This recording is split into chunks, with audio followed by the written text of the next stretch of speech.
Okay, some other things. Y'all can hear me okay, right? Yes. All right.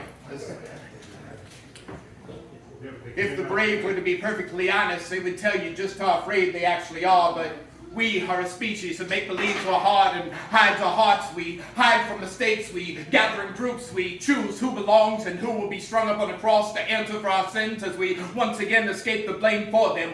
We paint boogeymen out of peaceful men. We call ourselves heroes but refuse to call ourselves out as the monsters we have become.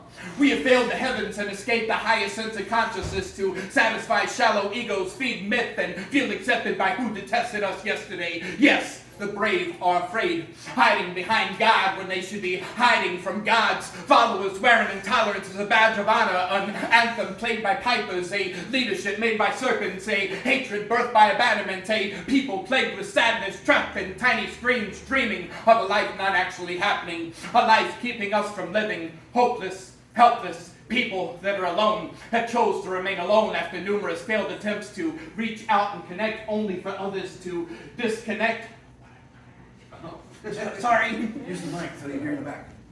In their time of need, we are losing friends, lovers, family, sanity, hope, the actual ability to love anyone other than our own addictions, wants, and needs, trained to close our eyes, to fight, to take sides on agendas that do not suit us, that only remove us from us. No way to bridge that gap with the lack of material or resources to rebuild that very same bridge. No way to ignore yesterday's fundamentalists turn today's extremists, rising out the self-righteous, declaring war upon anyone different. The ill-mannered behavior of schizophrenics which mimic dictatorships, demons malevolent claiming to be heaven-sent with an unhealthy fear of boogeymen that don't really exist. And I assure you, these groups are not coming for your kids, although you're going after theirs.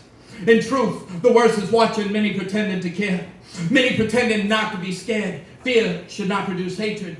Ignorance will not excuse intolerance, no matter what side of the fence. Anyone who ever experienced anything like this, anyone who ever went through anything like this, anyone who ever felt anything like this should understand the intentiveness to coexist.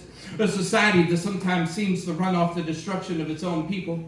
Hard to fight the machine when so many fight more for the machine than the very own people. Thank you. Yeah.